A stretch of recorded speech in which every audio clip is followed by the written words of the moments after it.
I am apparently, allegedly, entirely acceptable to roam around in society, acting like I'm a human being when I'm just a dog. But the thing about acting like I'm a human being when I'm just an arf arf, arf arf, arf arf, is that people take me in their stride anyway and they just run with the narrative. I mean, what else are you gonna do when you live on an earth where people who claim to be Christians and conservative interview pimps on national television and justify the works of the pimps so that the pimps can basically escape prison since they've got such a violent favor from the American left? I know that this world is coming to an end. You know why?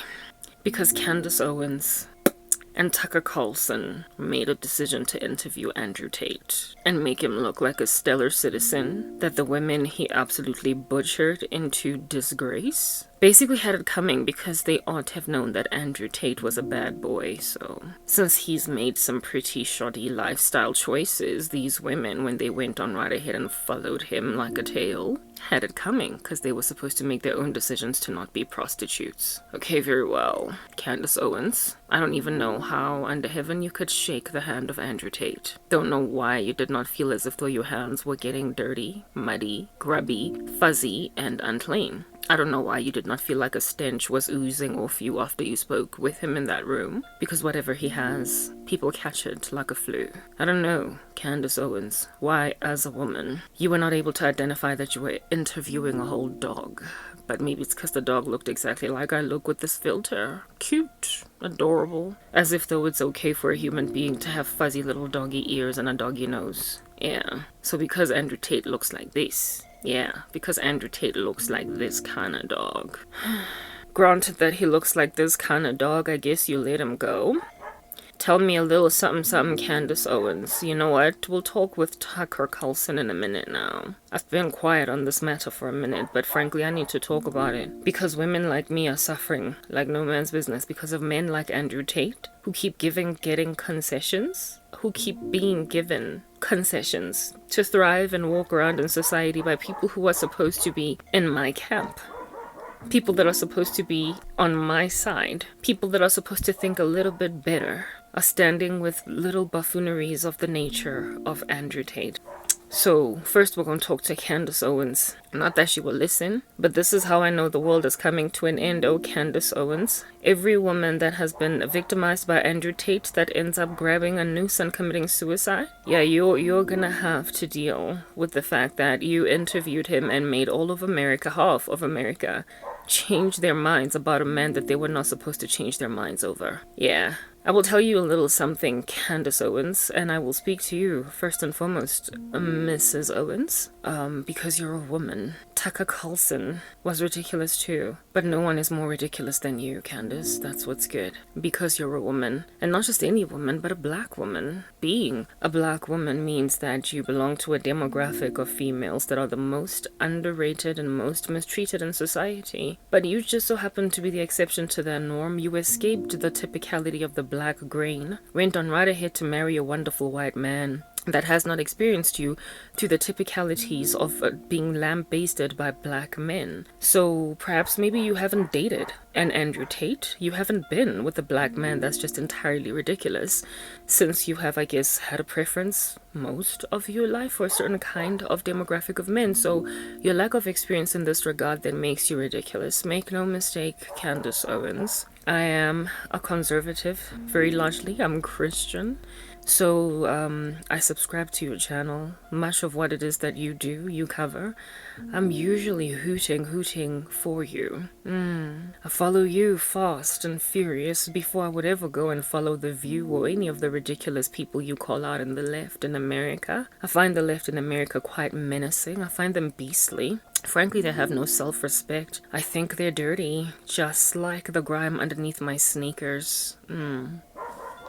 I believe everything they do over there in the left in America is frankly bizarre and barbaric. When I look at them, it's like they're a balloon that's been fully inflated with some air that then loses its stopper and then just starts to fly around all over the show in the room until it ends up on the floor like a shriveled up balloon that has lost its swagger.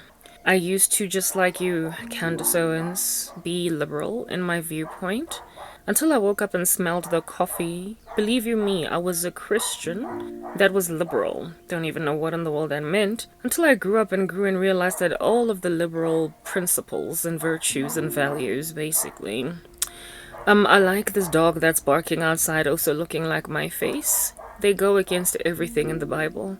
So that's when I started to really look deep and investigate what's going on over there. And then I took a side. I basically decided to sit in the camp of the conservatives since everybody's following American politics. So I've been cured from the liberal disease just as you got cured from it. So they were on the same plane. You therefore cannot confuse me with some leftist rando that's always coming at you, hating on you, pouncing on you, eating you for breakfast, lunch, and dinner because they think you deserve whatever negative fortune might at all knock on your door. I'm not that girl. I am, in the worst way, far right. Maybe, let's not say far right, let's just say I'm right. If I had to take a political standpoint, I would be right in the way that I look at things. I'm conservative. But, the thing about being a Christian is that you sometimes have to neglect and abandon left viewpoints or right viewpoints and realize what Jesus has to say about the matter. And so you stop being political about it and you just start being biblical. And I don't know how under heaven, Candace Owens, you expected any right-thinking Christian to continue to follow you after interviewing Andrew Tate. That was a ball you dropped. I mean, I already had some problems. You see, the thing about the left in America and the right, this war that y'all keep having, you feel as if though just by mere virtue of being on the opposite sides of the spectrum, being diametrically opposed to each other, that whatever the left says, you have to go absolutely far right in order to oppose them. So if the left says my lipstick is pink, you're gonna insist on the right that it's green, just so you can disagree with them, whether or not they're actually onto something here. If the left in America says that I am a pink woman, you're gonna insist that I'm pink, even though you're gonna insist that I am black. Indeed, I am black. So there you're right, because the left can be ridiculous. But however, should the left then decide to change their minds and say, oh snap, I made a mistake, I guess I am black after all? What the right would do, because you're crazy over there in America, I just feel like it's a national issue. The left would then be like, you know what, actually I don't think so, she's truly rather quite pink. What you said initially was the right thing, you guys can't make a decision. You just go against everything on the left, even when they're right. That is called being foolish, do you understand? Not being very good at being a judge of a circumstance or a character, not grabbing an argument, and neutrally just coming to your own conclusion. It's when people are just charging you to go in whichever direction they will have you go, and you just go, that you start to lose respect from people who have all this time really quite rather adored you. You can't be so diametrically opposed to the left that everything that they raise as an issue, without even batting an eyelid to the left or the right, just go to the opposite direction of it. I'm sorry. There are times when discretion has got to be applied here to figure out if it all something that is being spoken and therefore pushed by the left in America. Conservatives there, if they're still going to be respectable in any way, have got to look at it with thorough glasses, investigate it to see if whether or not this is a fight worth fighting or a disagreement with having. You just like to disagree with anything at all that the left has to say, to a point where you will freaking interview Andrew Tate. Candace Owens, herein lies the deal, and I speak to you mostly because you're a woman. Tucker Carlson, perhaps we'll get to him at the latter end of this conversation. He was also quite irresponsible, but let's get to the point without really rapping on too much and being long-winding. Oh, Mrs. Owens, I've been making some observations. I still subscribe to your channel. You know, you don't throw out babies with bathwaters. Yeah, I'm not going to strike you down, you know. Perhaps this is like your first strike. No, it's actually your second. I'll give you 10. Frankly, because largely you're quite sound. I'll give you 10 strikes and you're currently on your second, and I'll tell you what my first strike with you was, Candace Owens. This one with Andrew Tate qualifies so heftily as a horrific strike that it might as well be strike 2, 3, and 4, so you're basically only left with 6 strikes at this point. But I'm still your fan. I'm still subscribed to you, still following you, and all. Let's talk about strike 2, 3, and 4 over here. Now first let's talk about strike 1. Since you insist on being so diametrically opposed to the left that you can't even think for yourself to a point of being cold-hearted and frankly quite ridiculous, herein lies the deal. There is a case in the United States of America. All of your news are plastered all over our faces. Unfortunately so sometimes at our lack of desire. The reason being YouTube is effectively trying everything in their power to proliferate only American content. So even though I wanted to listen to a bit of a Candace Owens in South Africa, frankly YouTube makes it very hard for me to find them. So I'm kind of stuck and stranded watching anything at all that America's doing. And it is in increasing measure wreaking quite a lot of havoc in my life because I'm seeing you going on a slippery slope, sliding downward ever so frantically every single day, and it's unsightly to observe. It is a sight for sore eyes, yeah. But I continue to watch you anyway, because YouTube is making sure that they're shoving American propaganda down my throat. Much as I don't appreciate a whole bunch of it, because frankly I'd much rather hear what's going on in South Africa, I watch, because I also want to be international in the way that I look at life again. Gotta be global. Can't just be stuck in a little hermity state. So herein lies one of the stories that America's busy pushing out in these streets. That happened a couple of months ago, maybe weeks. Let's not be too extreme by saying months. Some guy passed away on a train. That's what's good. It was a subway or whatever. We just call it a train. That's what's good. And he was elbowed or something, or held in a chokehold or something by some white man who basically took the life force out of him. This human individual that choke-holded or held, choke-held, whatever might be the preposition there. Yeah, put him in that position, albeit struggling to breathe, okay? And being subdued by, I believe, 2 other men.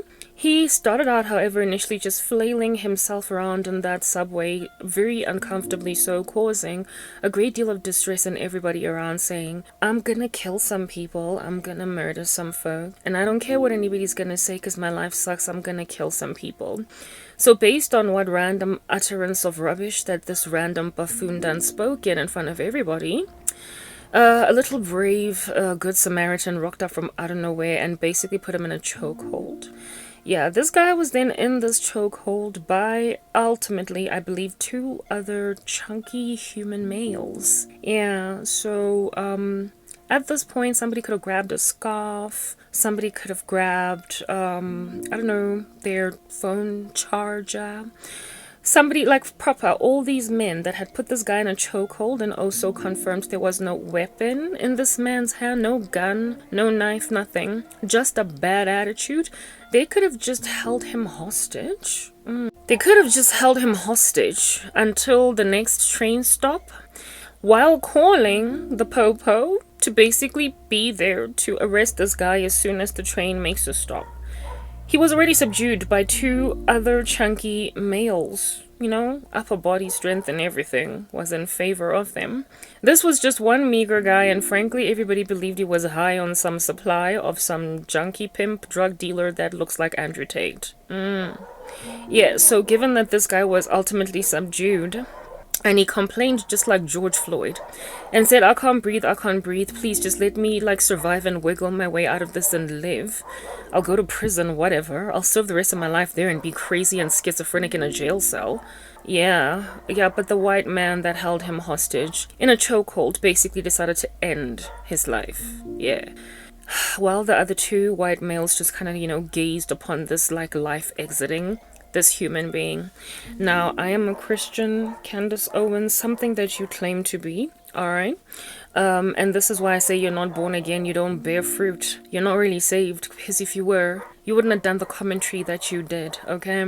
George Floyd was a disgraceful man. And what happened with him ought not have happened, I agree. However, the riot that was wreaked all over America just made me be like, you guys need to stop black people. So largely your commentary about George Floyd, I understood it. However, while I understood the commentary about George Floyd, I also didn't understand it. What I picked up in you was a mean streak. What I picked up in you was a cold-hearted female that frankly does not care when people die. Not so much black people, but people who your particular agenda has no regard for.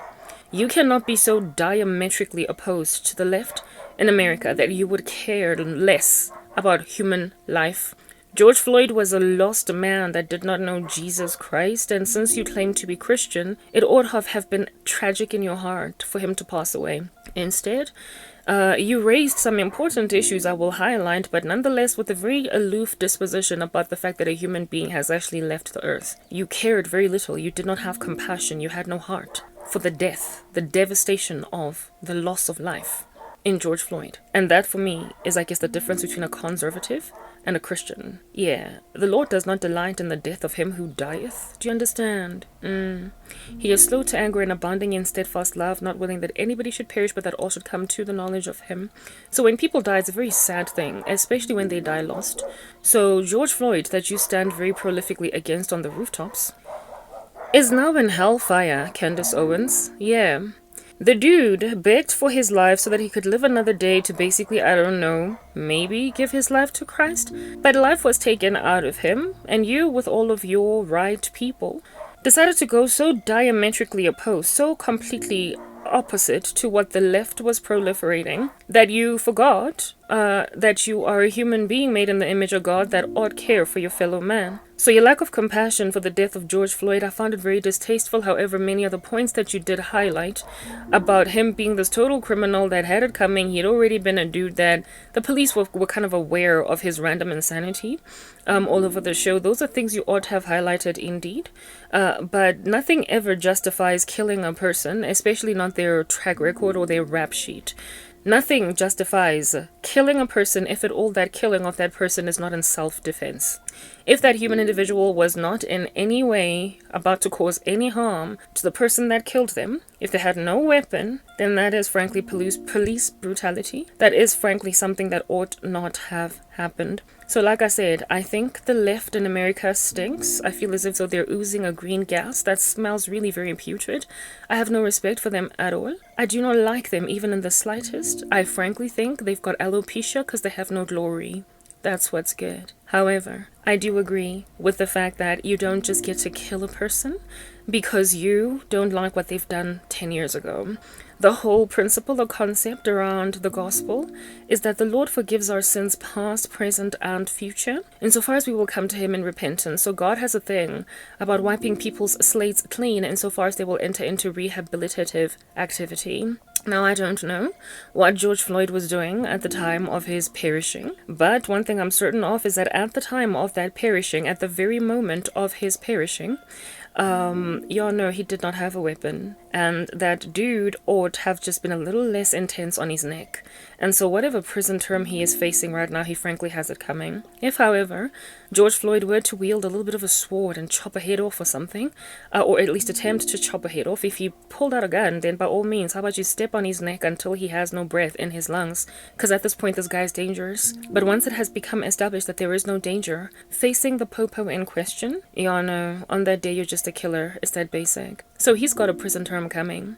So for those reasons, I do agree with those people who smell a putrid green stench coming out of their bodies. I agree with the left. In the George Floyd thing, however, I do not agree with the freaking reaction of America concerning George Floyd that caused the whole earth to just riot all over the show. That wasn't cool. When, therefore, the left in America stops being godly, not left, but the right, when they stop being godly, I stop standing with anyone in that space. But like I said, I really like you, Candace Owens. You're on strike 4, since Andrew Tate qualifies as strike 2, 3, and 4. Now that we've spoken briefly about the whole George Floyd thing, yeah, let's then go on right ahead to graduate to whatever that guy's name was. Frankly, I don't know it and I don't need to know it. You will be able to know who it is that I'm talking about just by like calling out the facts in question. He was some random weirdo on a train, subway, whatever you guys call it, throwing his body around, threatening everybody, and somebody rightly, indeed, subdued him. But that's what the somebody was supposed to finish at, subduing. And he got killed, however. When, however, after he got killed, the left then did that which the left typically does. Cause a ruckus and stand on the rooftops crying about police brutality, and how it is that America just hates black people, and how it is that all that is politics is about black people in America, and that no other issue actually exists, and that no other demographic exists. They basically just like did whatever the left does over there. And it's very easy to keep on rolling your eyes when people talk that keep on talking stuff that you imagine is rubbish. It's totally easy. When you don't respect somebody, even when they come with the right sort of vantage point or angle, you can't help but roll your eyes. You just can't help it. It's hard. And whenever the left in America speaks, all I do is roll my eyes, just as you also roll your eyes. But you see, you can't have such a strong bias that you would lose your wits, your mind, your compassion, and your empathy. That's what's good. Yeah, if you want to fight a fight and win a war, you've actually got to display out here in these streets that you have got it in you to be humane towards your enemy, should they decide to down tools and surrender. And that's exactly what this dude did in the train. And you showed yourself a little bit of a psychopath, salivating, murderously so. With a homicidal intent, bloodthirsty did you become when this guy died. And following his death, you then were like, you had it coming. Goodness gracious. I'll tell you who had it coming, alright? When they die, there is a filthy little American, right, in California right now, that is actively trying to kill a woman all the way in Africa. He was set free by your ridiculous left, and frankly, I even found out that the left in America made a decision to let some prisoners go. It was through your show, Candace Owens, that I learned that they did this strange thing. One of the little animals they set free out of a cage, yeah, is now today trying to kill me. So, herein lies the deal. When he dies, when this cantankerous American that's actively trying to make me commit suicide breathes his final last, oh Candace, we can all cheer and celebrate. That's the guy who was put in a chokehold in a train, and then since he's in a chokehold makes a decision to just grab a knife and try and stab the guy that's putting him in a chokehold. So he should just be finished off. At this point, you must just snap a neck so you can, like, you know, fast track, catalyze the process of this dude ending up in a cold bed, Candace Owens. Once he's dead, we can then all be like, yes, hallelujah. A menace and a rotten beast is dead, and society is rid of such a disgraceful being as this. Society indeed ought cheer when a menace to society is extracted out of it, especially when it was in the process of being a menace. When it was busy killing some children, shooting them dead. When finally you mow this beast to the ground, we all must jump up and down and celebrate that a monster has died. You see, the Bible says that when a wicked man is ruling and reigning, all of the earth groans and moans. But when a righteous one is ruling and reigning, they rejoice. When wicked people are left to just scatter around in these streets, unfettered, everybody is in a bad space. So America, the left there, that is frankly very ridiculous. So ridiculous are they that, hey, I'm subscribed to you now because you keep calling them out for the rubbish that they are. The stanky green gas that they release that smells quite ominous. I agree. It is a putrid smell that has made everybody on the earth, never mind just in America, wear hazmat suits. Yeah, but these putrefied beings every so often raise points that I see where they're coming from, and that's where you need to indeed give your enemy an olive branch to speak, a table. That's what healthy debate is about. If at all the point they're making is rational and is reasonable. Just because they're a bunch of clowns jumping up and down on the spot with no reprieve at all in their orifices releasing all different kinds of smelly gases doesn't mean they've got no sober bones in their bodies at all. Indeed, every so often you do cover stuff from people in the left that is reasonable. Like when Khloe Kardashian was talking about how surrogacy is just a ghostly affair. I was like, yeah, good for you, Candace Owens. You know how to talk to people that you are at enmity with for the larger majority. I liked also what you said about Kylie Jenner and her thing about not wanting fame. So every so often you do see where the left is coming from, but frankly, not when it comes to dying black men. And I don't really know what that is about, really, frankly. I sort of kind of maybe understand, because I don't like black men either at this point. They have so decimated every single thing I am, that when I look at them, I see a beast. If that's what's going on with you there, Candace Owens, then I guess you need therapy just like me. There is something incredibly ominous, offish, in dire need of being left destitute, marooned on an island with no rescue in sight coming, about black men. I bet you agree. You just would never say that in broad daylight, Candace, but I'll say it because I get to be taboo, given that unlike you, I don't have anything to lose. Yeah. They spend their lives basically just slapping black women upside the head, acting as if though they're not human. That's what's good. And I have noticed I have picked up a grandiose amount of bitterness in you concerning cases about black men, Candace Owens. It is a plight and a struggle that you too as a black woman feel, but you don't want to sound too left about it, so every so often you even share a platform with a black conservative male. But you made a decision not to marry a black man. And I can totally understand that, because frankly I don't want one either. The reason being, from the moment we are born out of our mother's wombs as black women, we just keep on getting slapped upside the head by black men until whatever affection we have for them is just drained out of us. And like I said, I've got nothing to lose, Candace Owens, so I speak in candor. I am frank like that. However, your agitation with black men that is oozing through your commentary concerning the death of black men is making you seem a little, how shall I say this, incongruent with your own agenda unless they tell you what to say. So you have gone on and made, just like all other black women, and viewed black men that look very typically like criminals or gangsters as ones that should just die. But just like black women all over the world who literally don't stop to realize that they're all the same, even when they are mixed with white, just like Andrew Tate. Yeah, insofar as they're a little bit of a mix, or they are higher up in their color scheme to white, we then start to accommodate them as the lesser evil when whatever grain of dusty nastiness is coursing through their veins is still coursing through their veins. The very typicalities, O Candace Owens, that made you refuse to marry nobody but a white man dwells very richly in the Tate. However, you interviewed the Tate. Wow. Okay, Candace Owens. Let us go on right ahead now that we've highlighted that you've got a similar PTSD about black men as the rest of us do. However, you're in denial. And you every so often stand for black men when you don't stand for them. Because you, just like all of us, can't stand them. They are oozing and emanating something very destructive to the black genome. And you are in denial about it because it's your job to be in denial.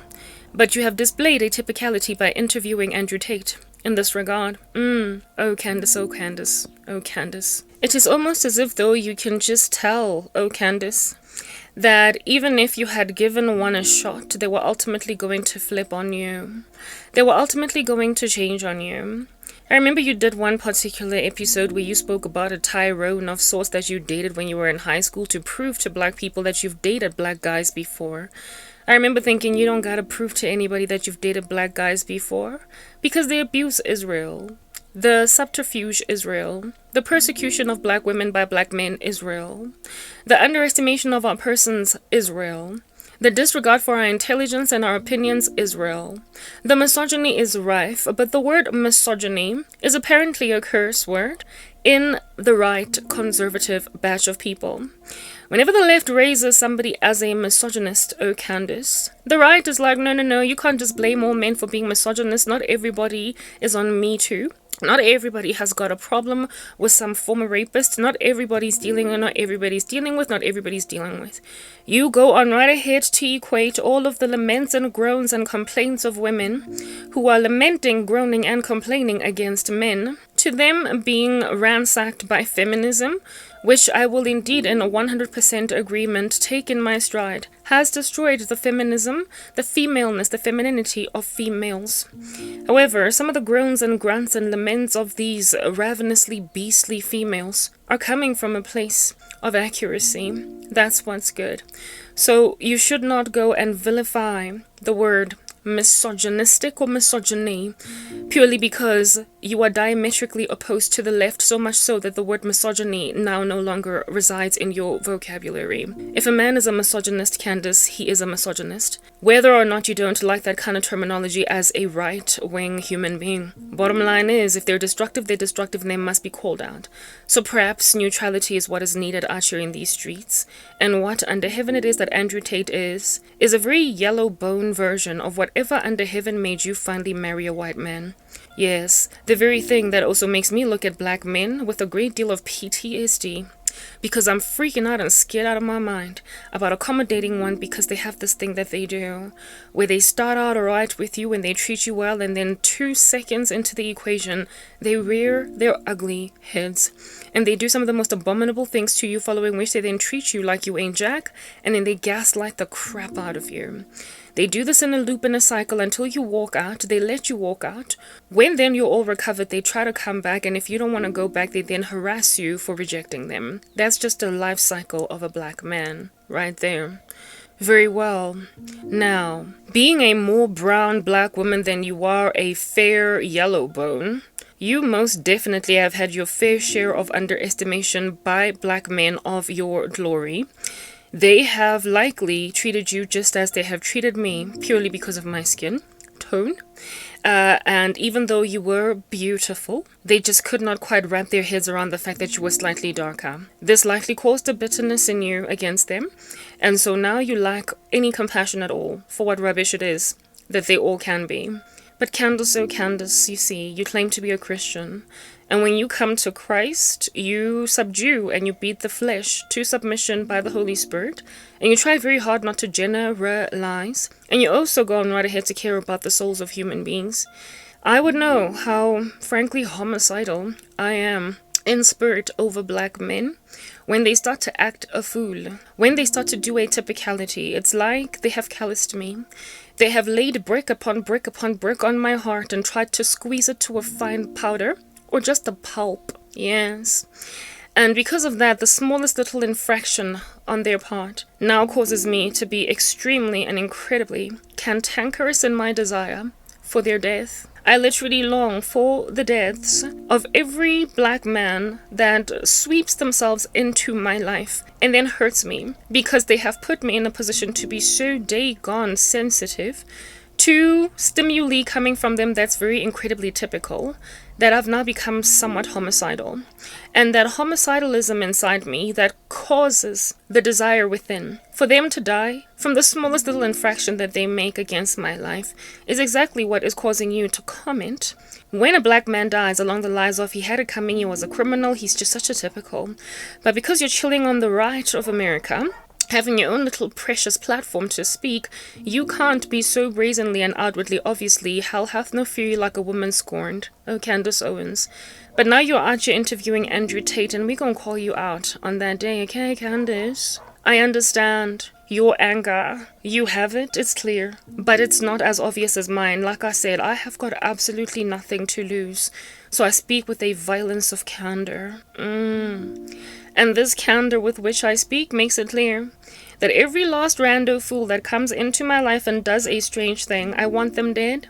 I have reacted in inordinate differences towards white men in comparison to black men, where they will have done the exact same crimes, and yet on the black man, I will be a lot more wrathful, to a point of wanting them to be tipped like a domino and to breathe their last. Because that's how badly they've hurt me.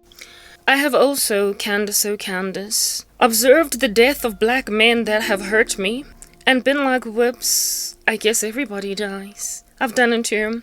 It happened with my very own father, Candace Owens. Yeah, my biological dad died, and I was like, whoops, I guess everybody dies. My former boss, with whom I was very close, we had a friendship, bosom buddy, chest bumping, 24 hours a day type working relationship, came a little bit of a menace towards me. Later on in my life, wreaked havoc in it. Decided to do that which typicalities of black men do with all of their witchcraft, etc. And then I found out that he passed away in his bathtub from a heart attack, and then drowned a little bit since he was sinking into the water. And when this information came to my doorstep, I was like, whoops, I guess everybody dies. Yes, Candace Owens. My oh my, how I saw myself and you, or you and me, when all these black men in America that have been committing crimes and wreaking havoc and doing a dingy thing day in and day out, how you react to them when they pass away, it's exactly how I react to the randoms that did what they did to me. But, oh Candace, this activity is incredibly skewed. The bias is real and alive, in that I've been so incredibly violated by these black morons, that I accrue to them grander judgment and punishment than white men who do the exact same thing. Because the PTSD is real and alive from them. Because as a black woman, they have done that to us, very typically, all throughout our lives. And so we are literally at the end of ourselves, to a point where there's now no longer any accommodation for the typical thing that they are. That is what's incredibly good. Yeah, so I've been hurt by a white man in the similar capacity that this black random has hurt me, and yet I barely ever speak about the white man because he's literally the first and likely the last such white man to ever hurt me like this. But with black men, it's like there is a trail of cadavers behind me that frankly, if I had not survived this, if at all I had not mowed them to the ground, sorry, I wouldn't have survived this. I have to survive them. They are like Ike Turner. They are like wife beaters. Every last one that you meet, just have to keep surviving them. And when somebody is someone that you have to just keep surviving, and they walk in a typicality every single time, you give another one a chance, there stops being any room accommodated in your heart for mercy and compassion. But you don't get to do that, Candace Owens, since you've got so much to lose. Where it is that you lack compassion for people that have not basically decimated you. Herein lies the deal. George Floyd had a lot of things coming, but not that death. So too did that other random dude in the subway. I heard you talk about this man as one who, frankly, if you're going to be walking up and down a train station or an actual inside of a train, talking rubbish to people, telling them about how you're not scared to kill a person, when then this person dies despite having not had any weapon on their person, when then you say that the white man that held him in a chokehold deserves to be set free, that he doesn't deserve to face trial, that he was doing his civic duty, that he is frankly innocent, and that he was one that was walking in self-defense. No. It was self-defense up to the point of putting him in a chokehold. It then became murder when, upon not wielding a weapon, that is what's good, he still continued to finish the job off. That over there is a violent white man that got so angry at a black man that he killed him even though it wasn't necessary. So frankly, he has to go to prison. That's the kind of stuff that you have to be happy to see the small little fine line in, oh Candace Owens, and your little hypocrisy in talking candidly with a grand amount of respect for some pimp, that's gotta be called out. Andrew Tate is exactly that random buffoon that's chilling in the train, trying to talk to people, telling them he's gonna kill them. And when somebody has him in a chokehold, you would stand up and be like, don't kill the Tate, because it stands for your particular ideology. No.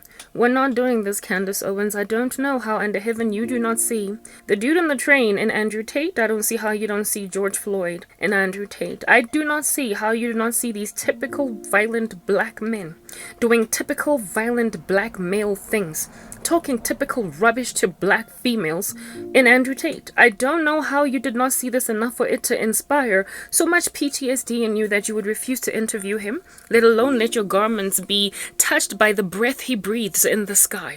Whatever carbon O2 or dioxide, whatever CO2 he emits from his nostrils, you ought have fled from it like it is going to mar you with leprosy, like you're going to break out into something deadly.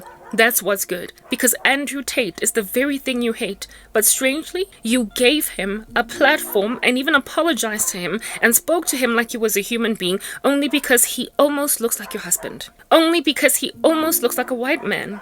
Frankly, the only reason why Andrew Tate is getting away with this is that he doesn't look like Tyrese and Baby Boy. That he does not look like Jason's brother in Jason's lyric. That he does not look like a typical gangster black man that could show you a couple of hard times. However, he's walking in a typicality of black men. Andrew Tate is not tatted all over his body. He doesn't look like the Game in Nicki Minaj's Andrew Tate does not look like the Game in Nicki Minaj's I Still Love You music video. He does not look like a rough around the edges black man that appears like he could give you a pretty hard time. He does not look like the black man that made you want nothing to do with black men to a point where you would refuse to marry one. He has got one of those gentrified black appearances. One, his mixed race is a thing. But forget even about the mixed race. Just the fact that he's got a gentrification going on about him. The fact that when he speaks English, he's not using that ghetto slang. Finna be 22. I is gonna talk to you tomorrow. What you doing, mommy? Hey, what's up? Yeah, you know that typical black ghetto lingo? No, Andrew Tate, just like you, Candace Owens, speaks proper English. It's all polished. Not only does he speak proper English, but he also speaks it with a proper American accent. He is really smart. Like I said, he's not tatted all over the show. And he has got a gentrified outward appearance. But he is a jerk. In the worst way, he is a prolific narcissist. He thinks women are lazy and stupid, and that they have had rape coming when they get raped. And you sat and interviewed that little animal. Being a journalist, you ought indeed also have investigated the history of this man. And upon listening to some of the things he has said and reading some of the tweets he has uploaded, some of the tweets he has posted, you should have flatly refused to interview him. Instead, you proliferated his agenda and offended your audience that is already suffering, women, from PTSD at the hands of men like Andrew Tate. He is a typical black man, the kind of black man that you resent so much that when you give commentary about their deaths, even though they didn't have them coming, you lack compassion, you lack mercy.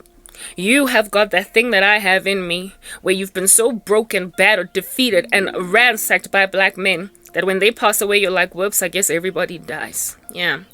But you claim to be Christian, and being a Christian, you ought to have compassion on he who needs compassion. You don't get to just make a decision who must die or who mustn't die. Your commentary is not egalitarian, O Candace Owens. You are not fair. You are not at this present moment walking in the kind of journalism you ought to walk in, and you are causing some of your subscribers to want to take a couple of steps out away from you, to a point where one that's giving you 10 strikes to finally mess her up in her mind until she leaves you has decided to give you 3 strikes just for interviewing for 3 whole hours. I guess a strike per hour. Andrew Tate. Andrew Tate is the exact thing, do you understand, that America unleashed on me through this monster that looks like a typical gangster in California of America, but a gentrified version. They're the same freaking thing. I keep lamenting, oh Candace, that your country unleashed a monster into my country. They let go of a criminal in a prison in California, and he is now today trying to kill me. I am surviving suicide ideation every single day. I have to lift my heavily inebriated with sorrow body out of bed and try and make something decent out of myself so I don't hang. And a man in America did that to me. He's like Andrew Tate, also a pimp, priding himself in using women for nothing but the pleasure of his loins. Totally incredibly misogynistic, has no regard for them, kills them at a whim if he wants them dead. And then when he gets busted for acts of infringing women's rights, he gets given time out. He gets released on bail. His case is then supported by conservatives all over America, the very people who are supposed to be standing for the victims of these people will then stand for him. Your crazy country, oh Candace, because your country is crazy. Your little crazy animalistic nation that let this criminal go. Your animalistic country that let this animal go is now today watching my content, listening to me complain about the fact that America has unleashed a monster on me. A monster that was set free because of coronavirus. Do you understand? And now he's trying to kill a woman in South Africa. And the only way, oh Candace Owens, that I get to get out of this mess is if I rise again and get protected by being able to escape a family that's wreaking havoc in my life. And also disgraceful men who are taking for granted the fact that I am in a compromised position. The kind of man to insist that a woman be barefoot and pregnant in the kitchen and not work and get their own 9-to-5s. And so he puts so much witchcraft on me, Candace, something you may or may not believe. Okay, that I cannot get a job, that I cannot rise again. He keeps bewitching my fitness content, bewitching my ministry. And America, your country, has made a decision to shadow ban me, smother me, censor my content so that I cannot survive their freaking beast. So I can't survive their monster. Think about where Andrew Tate was found when he was busy committing these abominations. Was it Romania? He was in Europe somewhere. And this American random buffoon went and wreaked havoc in the lives of foreign ladies. Just like Andrew Tate, your little monster from California is wreaking havoc in Africa. And just like whatever is going on in America right now, conservatives, people who are supposed to be supportive of those that are victims of animals, are standing with these animals. If at all America don't have the conservatives to protect them, who do they have? Who? The voice of reason, oh Candace, in America, largely remains with the right in America, oh Candace. It's you guys. Your country's going crazy, painting everybody's colors rainbow. Your nation is going crazy, disregarding crimes, letting people go free that have committed abominations. That's your country. It's swinging on a chandelier like Sia because I want to swing like a chandelier. Having no self-control. A city without walls. That's your country. and the right in America. That's you, Candace Owens. The right in America are the only voice of reason that's helping people understand that you don't just get to swing on a chandelier, You don't just get to do that. So America basically has got comfort in the side of it politically that appears to still think right. And then you rock up on the day when they are waking up in a country that's fallen apart, and you stand with a pimp. You stand with the very people that you've been protecting Americans from proliferating the agenda of. You stand with a total misogynist, a ravenous beast, the very thing that America is getting destroyed by, the very thing that's actually dragging your country through the mud. You then stand with it? I mean, goodness, what then do people have? Oh, Candace, I believe the world is coming to an end. Do you understand? Because even you made a decision to interview Andrew frigging Tate. I still don't get that.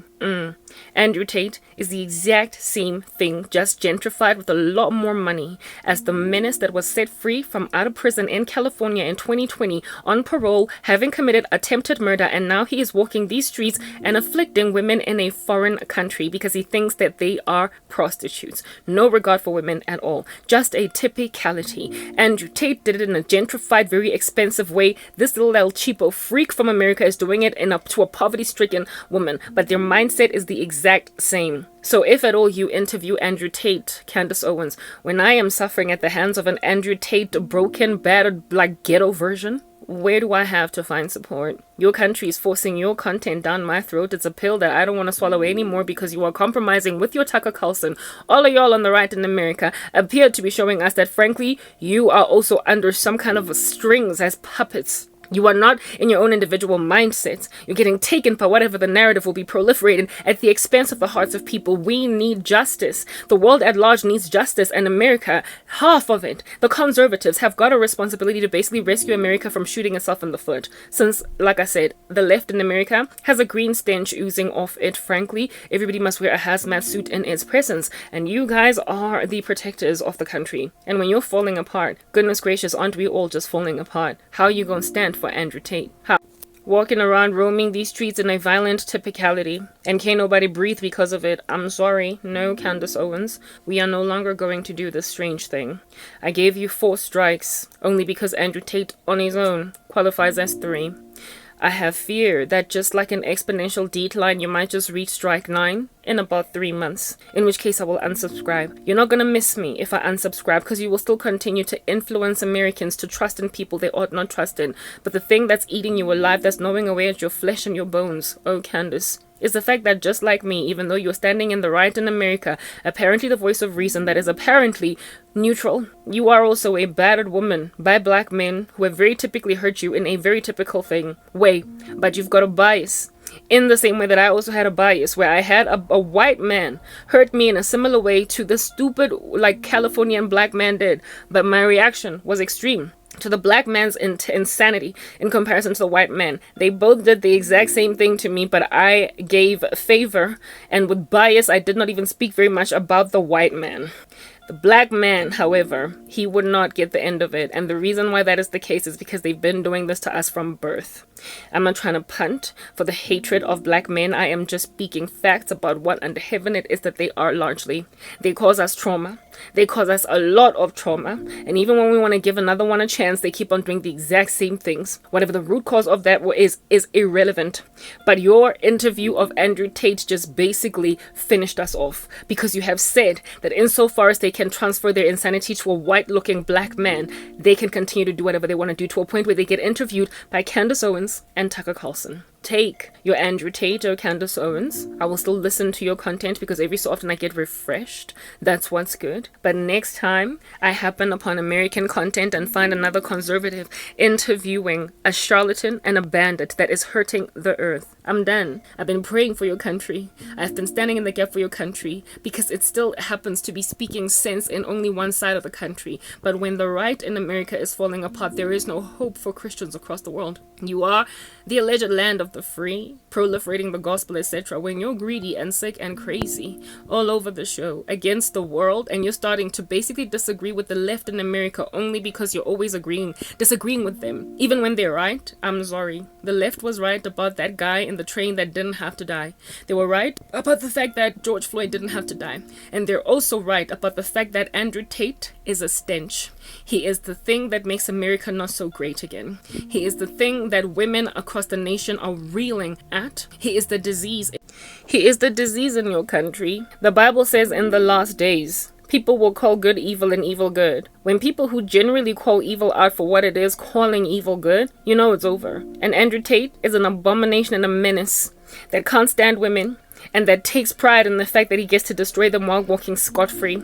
I don't even understand why he's out of prison, but frankly, I hope that he finds himself spending some kind of time for the rest of it there. But I mean, I guess that's just what America does, right? They like to set people free that are in prisons that ought to stay there for a minute. I don't know if you're going to give him protection, refuse to give him back to the authorities in Romania. I don't know what under heaven you're going to do for Andrew Tate to make sure he never sees the inside of a prison cell ever again.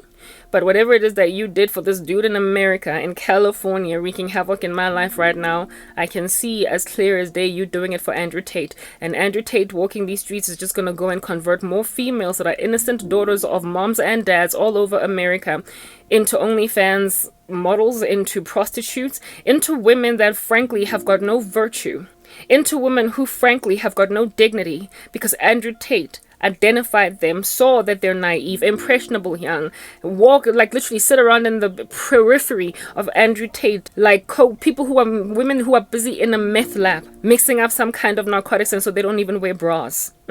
That's how he speaks of women. This woman is busy sitting opposite me wearing nothing, and her boobs are like staring at me. That's how Andrew Tate speaks to women. So how it is that that handshake that you gave him did not bring leprosy on your hands is beyond me. I don't know how as a woman you could justify interviewing Andrew Tate. I am disappointed. But you know what? It doesn't really matter because nobody's listening to me. However, the interview of Andrew Tate helps me understand why under heaven in South Africa I'm suffering so much from some filthy charlatan of an American man that won't leave me alone with witchcraft. I get it. I understand. Because insofar as this like random buffoon from California could just, get some skin lightening creams and curlier hair and gain a couple of million overnight, he might also get interviewed by Tucker Carlson and Candace Owens for hurting a woman in Africa that frankly was kind of rooting for you, Candace, and for you, Tucker Carlson, to protect her. Instead, you went on right ahead and interviewed her assailant. You went on right ahead and interviewed the very man that has put a completely innocent woman with a future at the beck and call of the prostitution industry, of the human trafficking industry. You went and interviewed that little bugaboo for 3 whole hours.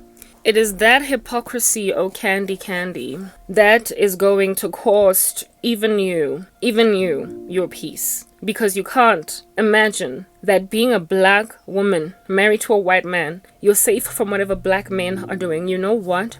You remind me of, or who you remind me of. In the Bible, there is this character by the name of Esther, oh Candace Owens.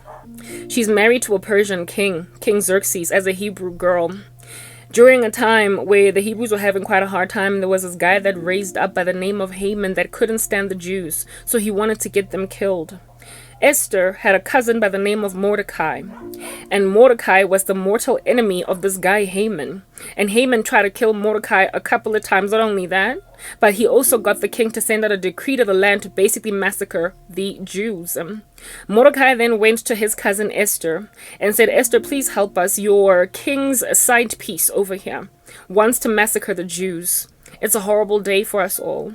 And Esther said to him, oh my, if I dare try and go to the king's courtyard, if I go to his presence, he might just kill me unless he takes out his scepter, because unless you are summoned, you can't go see the king. Mordecai then went on right ahead to diss his cousin Esther and said, listen here, Esther.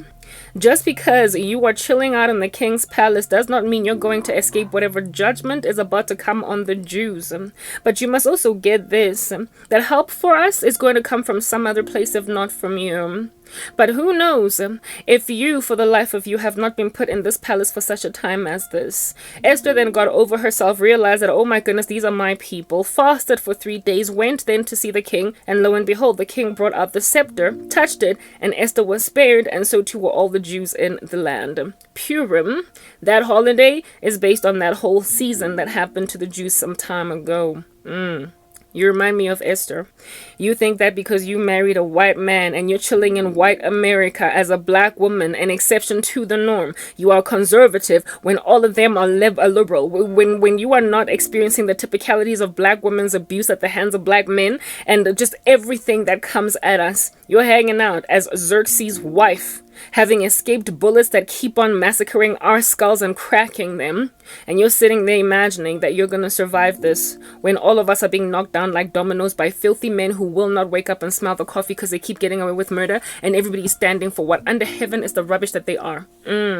But like Mordecai, I would humor you to say, help for the black woman is coming from some other place if not from you. But who knows if you've not been put in the king's palace for such a time as this. However, absent, though, Candace Owens, of you basically admitting and retracting your interview with Andrew Tate and calling him the rubbish that he is, absent of you doing a better thing by black women all over America and the world at large, absent of you doing a different thing, oh Candace Owens, you, when all of us come tipping down like dominoes because we just get massacred, killed, and apparently allegedly nobody will miss us when we die, you're not gonna escape the plague. It's coming against all Hebrews.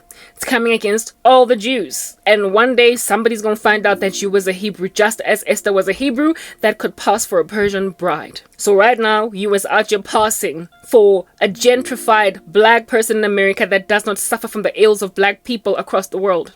But if you don't stand for what is right and basically call Andrew Tate out for what he is and being the disease that black men just generally are right now that they don't want to repent from, help for you, help for us is not coming. And when we get dropped like dominoes, so too will you drop. But we're going to get help from some other place if not from you. Look at how your country is blocking me from speaking. Look at how your country has unleashed an animal on me, has caused me to be pounced on by a beast in America that is a very typical black man. And I can't even breathe. I can't survive. Every day I ideate suicide because your American is busy killing me because all I am is just a number. To these men like Andrew Tate, all women are just a number. Just something to be moved to the left. Next, no value.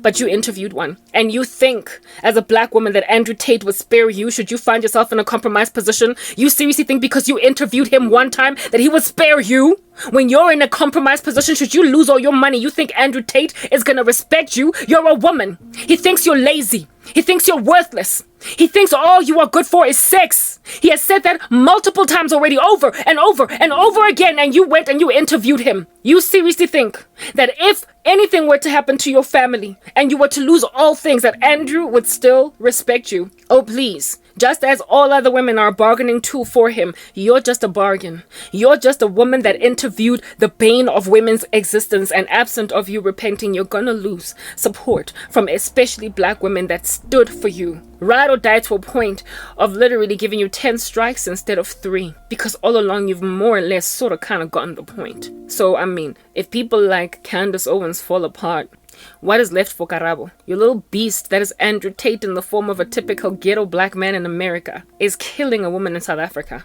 And you're busy interviewing one that wreaked havoc in Europe. All the best with that. Like proper. All the best with that, you and your Tucker Carlson. All the best. I have no respect for what just happened. Black men don't want to repent. It's that basic. And black women that are busy protecting the living daylights out of them, it's only a matter of time before you finally join my bandwagon. It's only a matter of time before you agree with me. You're just waiting for 5 years to progress, maybe 3, for that boyfriend of yours, that husband, that colleague, your boss, to basically pull a stunt, and then you will look back and be like, Arab was right. They all just walk in a typicality. I am speaking black men in my family, cousins, fathers, brothers, uncles. I am speaking boyfriends, ex-boyfriends. I am like, they have all done the exact same stupid thing. And this is because they have no regard for their women. No regard. No regard. Even the ones you give a chance, even the ones that look good on the surface, ultimately just pull the same stunts, and they know it. So absent of them getting healed and recovered from this rubbish, we will forever be these angry black women that are mad. So mad that just because it is attached to a particular skin color, our abuse, we even disregard the abuse we endure at the hands of white men, at the hands of any other race of men. I am literally more forgiving of white men than I am of black men, because black men have been typical, every last one of them, in a very predictable fashion, while it is not all white men that have hurt me. So it's very hard not to generalize with black men. It's hard because all of them have done this to literally all of them. Not even one has been an exception. Not even one. But it's not all white men that have done this to me. So can you understand and see why it is that upon committing the exact same crimes, a white man gets a little bit more amnesty than a black man? It has nothing to do with race. It has everything to do with post-traumatic stress disorder. It has something to do with just a repeated cycle of insanity coming from the exact same target over and over and over again. You ultimately get socially conditioned to basically look at something as destructive when it comes your way. And everything else, you see it as an anomaly, a once in a lifetime, a happenstance scattered across the graph, the chart. There is no correlation from one white man's behavior to the other. They don't all do the same thing. Their typicalities are not those typicalities. They don't just lambaste and beat everybody up. They don't just ransack everybody. You do get the one that is stupid, dumb, and filthy, and selfish, and misogynistic, and destructive, and full of rape and murder, but it's just the one. But with black guys, it's all of them. It's all of them. So it is no wonder I've been similarly afflicted by two men from America. Both are from America. One was white, one was black, but I rarely ever speak about the white guy because the white men have not all typically been like this to me, but black men, literally the same damn grain. So congratulations, Candace Owens, for adding insults to my injuries and literally rearing the beast, the ugly head of a beast, alive again. Thank you. I appreciate what you have done there with that monster. I'm signing out.